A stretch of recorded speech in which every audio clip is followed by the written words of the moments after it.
Olá, muito bom dia. Hoje é quarta-feira, dia 9 de dezembro. Veja agora os destaques dessa edição da BMC News. Redditor aloca lotes extras e alavanca levanta 11 bilhões e meio de reais. A IPO já é o segundo maior da história do país. Copom deve manter taxa Selic em 2% e prometer juros nesse nível por um período prolongado. E veja também. XP veio Ibovespa nos 130 mil pontos em 2021, com retomada global e juros no nível atual até o segundo semestre. Casa Branca propõe pacote de estímulo de 916 bilhões de dólares. Em nova derrota de Donald Trump, Suprema Corte Americana rejeita a ação contra a vitória de Biden na Pensilvânia.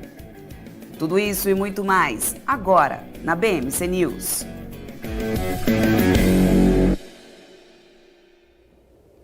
As bolsas europeias e os índices futuros americanos subiam no início dessa manhã com otimismo do início da vacinação no Reino Unido, com o imunizante desenvolvido aí pela Pfizer e também pela BioNTech. E a expectativa, além disso, da aprovação da mesma vacina para uso emergencial lá nos Estados Unidos. Os investidores acompanham as negociações sobre o novo pacote de estímulos para a economia americana e sobre o acordo comercial entre Reino Unido e União Europeia pós-Brexit.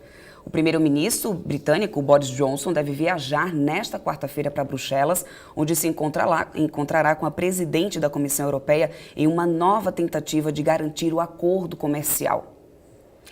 Ontem, o Ibovespa fechou em leve alta de 0,18% aos 113.793 pontos, depois de superar os 114 mil pontos pela manhã. Enquanto isso, o dólar comercial subiu 0,15%, fechando a terça-feira cotado a 5,12. Também ontem, aqui no Brasil, em uma reunião com governadores, o ministro da Saúde, general Eduardo Pazuello, afirmou que o governo pretende comprar vacinas aprovadas pela Anvisa para o uso em regime emergencial. Ele afirmou que a expectativa é iniciar a vacinação no país em fevereiro. Hoje, além do acompanhamento das negociações em torno do pacote de estímulos à economia dos Estados Unidos, que vem sendo negociado há meses sem sucesso, teremos a divulgação do Comitê de Política Monetária. A expectativa do mercado é pela manutenção da taxa básica de juros em 2%. Nós vamos debater esses e outros assuntos aqui na BMC News com os convidados do dia. Hoje teremos por aqui Álvaro Bandeira, que é economista-chefe do Banco Modal Mais, Marcelo Hanud, que é especialista do mercado imobiliário, William Wang, que é gestor da AsiQuest, Gustavo Cruz, estrategista da RB Investimentos, e também o estrategista de investimentos Marco Saravalli. Mas antes vamos ao vivo com o Felipe Nascimento, para poder ver como é que estão agora operando as bolsas nesse momento na manhã, todos os índices futuros lá de Nova York. Bom dia, Felipe. Bom dia, Débora. Bom dia para você, bom dia a todo mundo que acompanha a gente aqui na BMC News. Pois é, vamos avaliar aqui o Ibovespa Futuro, que abriu agora em elevação de 0,07% aos 113.840 pontos. Lá nos Estados Unidos, Dow Jones Futuro operando em alta de 0,22%, S&P 0,10% positivo. Já a Nasdaq operando em queda de 0,15%. Nas bolsas europeias, DAX na Alemanha operando em alta de 0,85%, FTSE no Reino Unido com alta de 0,27% e CAC na França em 0,14% positivo.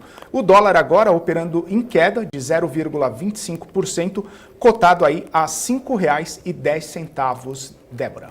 Obrigada, Felipe. Você volta a qualquer momento atualizando o mercado pra gente. Vamos agora ver como é que fecharam as bolsas asiáticas aí nessa quarta-feira. A gente já tem aqui as bolsas Nikkei no Japão fechou em alta de 1,33%, Xangai na China queda de 1,12% e Hong Kong fechou em alta de 0,75%. Vamos agora dar uma olhada nas commodities, como estão o petróleo, como é que estão as cotações do petróleo agora. WTI todos operando em alta, WTI subindo 0,26%, o petróleo Brent subindo 0,35%. A Redditor concluiu a alocação dos lotes extras de seu IPO e levantou 11 bilhões e meio de reais. A oferta pública de ações da Redditor é a segunda maior da história do país, ficando atrás apenas da oferta do Santander Brasil em 2009. Investidores estrangeiros e nacionais dividiram o book e o preço mais baixo chegou a ter demanda de 10 vezes. no preço fixado e estavam um pouco acima de 3 vezes. Gestoras como Atmos, XP, JGP entraram em oferta, assim como também a americana Capital Group e também o fundo do mega investidor George Soros. A decisão do Copom será divulgada hoje, no final do dia. Deve não só manter essa decisão de não alterar a taxa Selic em 2%, deixar mantida em 2%, como também seguir prometendo que os juros vão permanecer nesse nível por um período prolongado, conforme o instrumento mais recente do Comitê de Política Monetária, a prescrição futura. Com o ambiente externo favorável, a redução dos prêmios de risco exigidos pelos investidores para os ativos brasileiros acabou validando a sinalização da última reunião do Copom em outubro, considerada mais suave do que o esperado pelo mercado, especialmente em relação ao repique recente da inflação e ao balanço de riscos em torno das incertezas fiscais. Lembrando que analistas e investidores têm ficado desconfortáveis com essa prescrição futura do Copom de manter os juros inalterados por um período prolongado por causa das surpresas em relação à inflação e ao aumento das expectativas inflacionárias. Ontem, o IBGE divulgou que o IPCA de novembro subiu 0,89%, ficando acima do teto das estimativas dos analistas que previam uma alta entre 0,70% e 0,85%. A XP vê o Ibovespa nos 130 mil pontos em 2021, com retomada global e juros no nível atual até o segundo semestre. De acordo com analistas, o ano que vem será marcado pelas vacinas contra a Covid-19, pela retomada da economia do mundo e pela continuidade dos juros baixos por algum tempo. O fluxo de recursos dos investidores estrangeiros para ativos de mercados emergentes, como aconteceu em novembro, deve permanecer em meio ao apetite por risco e disponibilidade de capital em contraste com a baixa rentabilidade dos títulos lá fora. Segundo a XP, esse contexto é muito propício para a Bolsa e o Ibovespa deve encerrar 2021 em 130 mil pontos. E vamos agora ver como é que está na nossa redação ao vivo com Alex André a programação de hoje, a agenda do dia e também os destaques das capas dos jornais. Alex já está aqui comigo ao vivo. Bom dia, Alex.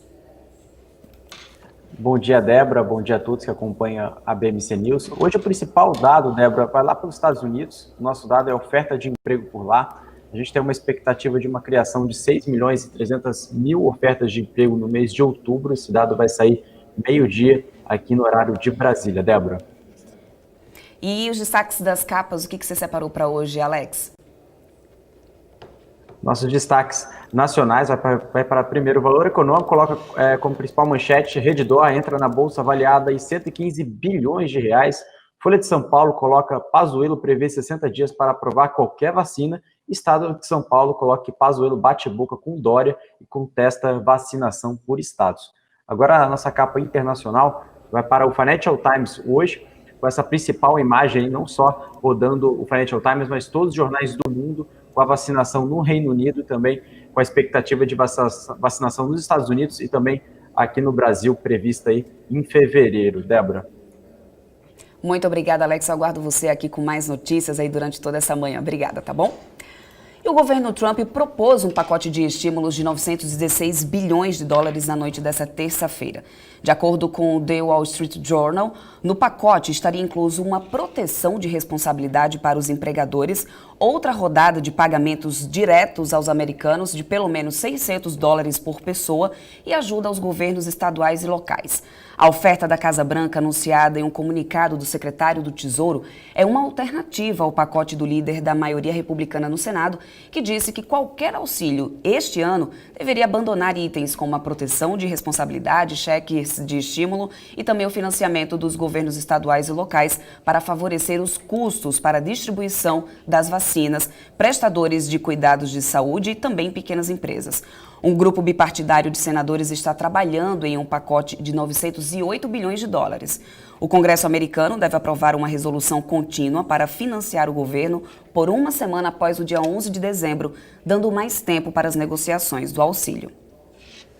E a Suprema Corte dos Estados Unidos rejeitou nesta terça-feira um pedido do Partido Republicano da Pensilvânia para anular os resultados das eleições nos estados onde o democrata Joe Biden venceu, sendo mais uma derrota, assim, então, do presidente Donald Trump na tentativa de bloquear a vitória do adversário do pleito presidencial. Apesar da supermaioria conservadora de 6 contra 3, os juízes disseram que não iriam anular uma decisão da Suprema Corte da Pensilvânia que rejeitou uma contestação ao uso de cédulas enviadas por correio no estado. A decisão de apenas uma frase, sem explicação e sem aparente divergência, inclui a participação da mais nova juíza da corte nomeada por Trump em um mês antes da eleição. E agora, o assunto é política.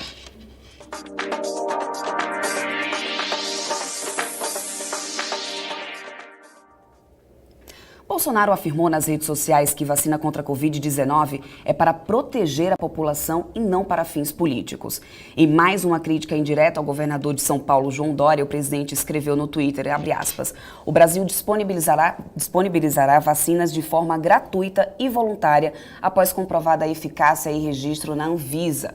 Vamos proteger a população respeitando sua liberdade e não usá-las para fins políticos, colocando a sua saúde risco por conta de projetos pessoais e de poder, fecha aspas. Pouco antes, em um pronunciamento no Palácio do Planalto, o ministro da Saúde, Eduardo Pazuello, também mandou um recado indireto a Dória, que anunciou na véspera do início da vacinação com a Coronavac no estado, em dia 25 de janeiro. Dória defende que a vacina seja incluída no Programa Nacional de Imunização. Já Bolsonaro vetou publicamente um acordo do governo federal para o uso da Coronavac. E a Câmara dos Deputados aprovou com urgência o projeto de lei que altera regras cambiais no país. Foram 296 votos contra 105. A lei muda várias regras cambiais, entre elas empréstimos bancários e financiamentos para não residentes no Brasil. A lei também facilita o uso da moeda brasileira em transações internacionais, com regulamentação do Conselho Monetário Nacional e do Banco Central. Agora, a aprovação libera a PL para entrar na pauta de votação no plenário. Desde agosto, o presidente da Câmara dos Deputados, Rodrigo Maia, tenta aprovar o projeto junto com o presidente do Banco Central, Roberto Campos Neto.